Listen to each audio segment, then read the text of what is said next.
प्रशांत महासागर के ऊपर विकसित हो रहा अल नीनो मौसम तंत्र दुनिया भर के मौसम विभागों में चिंता और बेचैनी पैदा कर रहा है।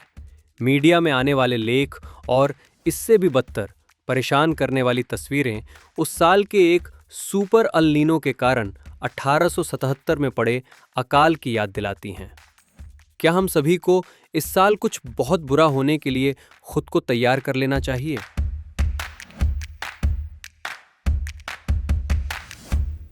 नमस्ते और द हिंदू के बिजनेस मैटर्स में आपका स्वागत है। मैं हूं भरत।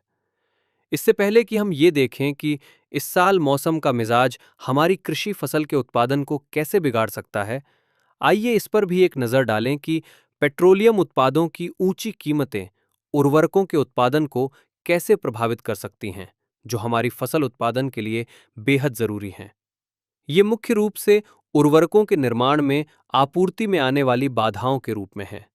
जैसा कि हमने बिजनेस मैटर्स के पिछले एपिसोड में देखा है, भारत बड़ी मात्रा में एलएनजी यानी लिक्विफाइड नेचुरल गैस का आयात करता है। हम ये जानने का कोशिश करेंगे कि एलएनजी भारत के लिए क्यों महत्वपूर्ण है। एलएनजी में मीथेन होती है, जो स्टीम के साथ मिलकर हाइड्रोजन बनाती है। जब ये हाइड्रोजन हवा से अलग की गई नाइट्रोजन के साथ मिलती है तो ये अमोनिया बनाती है, और इसी अमोनिया का उपयोग अमोनियम नाइट्रेट और यूरिया जैसे उर्वरक बनाने के लिए किया जाता है। सरकारी आंकड़ों के अनुसार भारत में उपयोग किए जाने वाले सभी प्रमुख रासायनिक उर्वरकों में यूरिया की हिस्सेदारी लगभग 60% है। और हाल के महीनों को देखें तो सालों में नहीं बल्कि कुछ महीनों में, जब से पश्चिम एशिया में संघर्ष शुरू हुआ है, यूरिया की कीमतें आसमान छूने लगी हैं।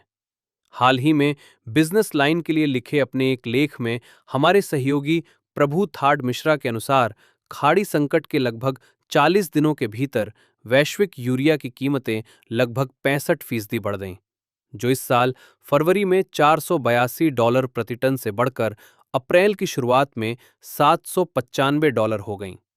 लिक्विफाइड नेचुरल गैस, जो यूरिया उत्पादन के लिए प्राथमिक कच्चा माल है, जैसा कि हमने देखा, उसकी कीमतें फरवरी और मई के बीच $10.4 प्रति यूनिट से बढ़कर $17.4 हो गईं।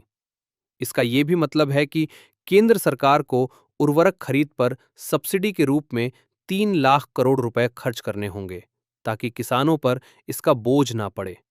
और इसकी तुलना में सरकार ने इस वित्तीय वर्ष के लिए काफी मामूली 1.7 लाख करोड़ रुपए का बजट रखा था। अब आइए उस दूसरी बड़ी चिंता पर बात करते हैं जो हमारे ऊपर मंडरा रही है, लेकिन इसकी शुरुआत कहीं दूर प्रशांत महासागर में हुई थी। प्रशांत महासागर पर अल नीनो की स्थितियां फरवरी 2026 से ही साफ दिखाई दे रही हैं, और ये भारतीय उपमहाद्वीप को प्रभावित कर सकती हैं, जिससे हमारे मॉनसून, हमारी फसल की पैदावार और बाढ़ के कारण हम में से कुछ लोगों की सुरक्षा पर असर पड़ सकता है। तो मूल रूप से अल नीनो की स्थितियां सटीक अनुमान लगाना मुश्किल बना देती हैं, और वायुमंडलीय स्थितियां अजीब व्यवहार कर सकती हैं। यहां सूखे, बाढ़ आदि का एक साथ मिला-जुला असर देखने को मिल सकता है। अल नीनो क्या है? अल नीनो प्रशांत महासागर के पानी या समुद्र की सतह के तापमान का असामान्य रूप से गर्म होना है। सामान्य परिस्थितियों में जब अल नीनो का असर नहीं होता है, तो हवाएं गर्म पानी को पूर्वी प्रशांत से पश्चिमी प्रशांत की ओर ले जाती हैं और इसे इंडोनेशिया और उस हिस्से तक धकेल देती हैं जिसे समुद्री महाद्वीप कहा जाता है, जो पश्चिमी प्रशांत महासागर और हिंद महासागर के बीच का क्षेत्र है। ऐसी हवाओं की अनुपस्थिति में जब ये हवाएं कमजोर हो जाती हैं, गायब हो जाती हैं, या इससे भी बदतर अल नीनो के कारण उल्टी दिशा में चलने लगती हैं, यानी पश्चिम से पूर्व की ओर चलती है और अमेरिका के पूर्वी तट को छूती है, तब एशियाई भूभाग गर्म हवा और कम दबाव की स्थिति के उस महत्वपूर्ण संयोजन से चूक जाता है जो मॉनसून में बादलों के बनने के लिए बेहद जरूरी है। पुणे के आईआईटीएम यानी Indian institute of tropical meteorology के पूर्व निदेशक प्रोफेसर ए कृष्णन का कहना है कि फरवरी 2026 से वैज्ञानिक पेरू के तट के पास पूर्वी प्रशांत महासागर पर अल नीनो की स्थिति बनते हुए देख रहे हैं। मध्य से पूर्वी प्रशांत महासागर में समुद्र की सतह का तापमान गर्म होना जारी रहेगा और दिसंबर, जनवरी और फरवरी तक अपने चरम पर पहुंच जाएगा। लेकिन इस एसएसटी वार्मिंग का असर जल्द ही दुनिया भर में भी देखने को मिलेगा और ये साल 2026 सुपर अल नीनो का साल माना जा रहा है। उन लोगों के लिए जो तकनीकी रूप से इसे थोड़ा और गहराई से समझना चाहते हैं, यहाँ बताया गया है कि अल नीनो भारत में हमारे जीवन में कैसे मुश्किलें खड़ी करता है। पूर्वी प्रशांत महासागर के ऊपर गर्म हवा उठती है। आम बोलचाल की भाषा में कहें तो वैश्विक वायुमंडलीय लूप या जिसे वॉकर सर्कुलेशन कहा जाता है, उसे पूरा करने के लिए इस हवा को कहीं न कहीं नीचे बैठना होता है। इस नीचे उतरती हुई हवा की एक मुख्य शाखा सीधे इंडोनेशिया के ऊपर बनती है और हिंद महासागर व दक्षिण एशियाई उपमहाद्वीप पर फैल जाती है। ये मानसूनी बादलों के बढ़ने को दबा देती है और मानसूनी बारिश व हवाओं को धीमा कर देती है। अब भले ही परिस्थितियां सामान्य क्यों न हों, उपमहाद्वीप के लिए दक्षिण पश्चिम मानसून को सच करने के लिए भारत को अब भी दुनिया भर से आने वाली जेट्स या हवा के अलग अलग झोंकों की आवश्यकता होगी। उदाहरण के लिए सोमाली जेट को लें, जो खाड़ी क्षेत्र से आती है। दक्षिण पश्चिम मानसून के बादल हिंद महासागर के ऊपर बनते हैं, जिन्हें अभी भारत पहुंचना होता है। सोमाली जेट उन नमी से भरे बादलों को भारत के पश्चिमी तट की ओर धकेलने, पश्चिमी घाट से टकराने, ऊपर जाने, कंडेंस होने और फिर बारिश के रूप में बरसने में मदद करती है। अब इसी हफ्ते सोमवार को प्रोफेसर ए कृष्णन, जिनका हमने इस एपिसोड में पहले जिक्र किया था, उन्होंने बताया है कि सोमाली जेट अभी भी बहुत कमजोर है। जैसा कि हमने कहा, दक्षिण पश्चिम मानसून को हकीकत में बदलने और उसे जरूरी अवधि तक बनाए रखने के लिए मजबूत सोमाली जेट की आवश्यकता होती है।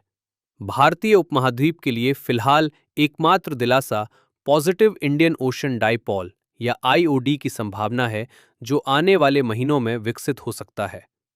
आईओडी वैसा ही है जैसा हम प्रशांत महासागर में देखते हैं। आमतौर पर एक पॉजिटिव आईओडी तब होता है जब गर्म पानी को हवाओं द्वारा पूर्व से पश्चिम की ओर यानी हिंद महासागर की तरफ धकेला जाता है। अतीत में पॉजिटिव आईओडी से आमतौर पर अधिक मानसूनी बारिश में मदद मिलती रही है। उदाहरण के लिए वर्ष 1961, 1994 और 2019 में। दिलचस्प बात यह है कि 1997 के सुपर अल नीनो के दौरान उस वर्ष हिंद महासागर में पॉजिटिव आईओडी के कारण भारतीय मानसून की बारिश सामान्य थी। हकीकत में सामान्य से थोड़ी अधिक ही थी। इसने अल नीनो के प्रतिकूल प्रभावों का मुकाबला करने में मदद की। वर्तमान में आईओडी तटस्थ स्थिति में है, जिसका अर्थ है कि हिंद महासागर के दोनों ओर तापमान लगभग औसत है और परिस्थितियां पॉजिटिव होने के पक्ष में बन रही हैं। आमतौर पर इंडियन ओशन डाइपोल के अनुकूल प्रभाव के बिना हमारी फसल की पैदावार पर अल नीनो का क्या असर हो सकता है? सामान्य तौर पर अल नीनो हमारे धान, मक्का और बाजरा के उत्पादन के लगभग 10% हिस्से को प्रभावित करता है। पिछले अल नीनो काल के दौरान भारत में चावल के उत्पादन में औसतन 3.4 मिलियन टन या लगभग 7% की कमी आई थी। अल नीनो के कारण वैश्विक स्तर पर कटी हुई फसल के 22% से 24% क्षेत्र में पैदावार घटने का अनुमान है, जिसमें भारत विशेष रूप से चावल, गेहूं और दलहनों की फसलों के उत्पादन में प्रभावित होता है। अब उस सवाल का जवाब देने के लिए जो हमने इस एपिसोड की शुरुआत में पूछा था, क्या हमें इस साल कुछ बहुत बुरा घटने के लिए तैयार रहना चाहिए? जवाब है 2026 जाहिर तौर पर 1877 नहीं है। मेरे कहने का मतलब ये है कि मानव जाति के रूप में मौसम के मिजाज को समय से बहुत पहले पढ़ने की हमारी क्षमता में 1 सदी से अधिक समय में काफी सुधार हुआ है। विशेष रूप से भारत के संदर्भ में हमारा खाद्य उत्पादन हमारी उपभोग की जरूरतों से अधिक है। उदाहरण के लिए वित्त वर्ष 2024 से 2025 में हमने 357 मिलियन टन खाद्यान्न का उत्पादन किया। इसकी तुलना में हमारी उपभोग की जरूरतें लगभग 300 मिलियन टन हैं। हर दूसरे साल यहाँ-वहाँ 10 से 15 मिलियन टन कम या ज्यादा मान लीजिए। इसके अलावा खाद्यान्न के भंडारण की हमारी क्षमता में भी काफी सुधार हुआ है। इसलिए भारत ऐसे संकट से निपटने के लिए 1877 की तुलना में अब कहीं बेहतर स्थिति में है। लेकिन हाँ, अगर सूखा हमारी फसलों को प्रभावित करता है, तो मूल्य मुद्रास्फीति एक ऐसी चीज है जिससे लोगों को जूझना पड़ेगा। ये हमें जानकारी के उस छोटे से अंश पर ले आता है जो हमारे पास आपके लिए हर एपिसोड में होता है। क्या आप जानते हैं कि स्पेनिश में अल नीनो का मतलब छोटा लड़का होता है? दक्षिण अमेरिकी मछुआरों ने सबसे पहले 1600 के दशक में प्रशांत महासागर में असामान्य रूप से गर्म मौसम के दौर को नोटिस किया था। और इस सप्ताह के विषय से संबंधित क्विज का प्रश्न है, 1950 में माप शुरू होने के बाद से दुनिया ने कितने सुपर अल नीनो देखे हैं? अगले हफ्ते इसके जवाब का इंतजार कीजिएगा। और यहाँ पिछले हफ्ते के सवाल का जवाब है, ब्रिटिश अर्थशास्त्री आर्थर सेसिल पिगो ने किस बात की वकालत की थी? उन्होंने कहा था कि बाहरी प्रभावों के लिए सरकारी हस्तक्षेप की आवश्यकता होती है। औद्योगिक प्रदूषण एक नेगेटिव एक्सटर्नैलिटी। प्रदूषण पर टैक्स लगाने से इसे हतोत्साहित करने में मदद मिलती है और साथ ही सफाई का खर्च भी निकलता है। दूसरी तरफ किसी का खुद को शिक्षित करना एक पॉजिटिव एक्सटर्नैलिटी है। शिक्षा पर सब्सिडी उस व्यक्ति को शिक्षा में निवेश करने के लिए प्रोत्साहित करेगी, क्योंकि वे शायद खुद उस सकारात्मक प्रभाव को नहीं समझ पाते जो शिक्षा का समाज पर पड़ेगा। इस एपिसोड में आज बस इतना ही। अगर आपको ये वीडियो पसंद आया हो तो लाइक, शेयर और सब्सक्राइब करना न भूलें। आने वाला हफ्ता आपके लिए शानदार हो।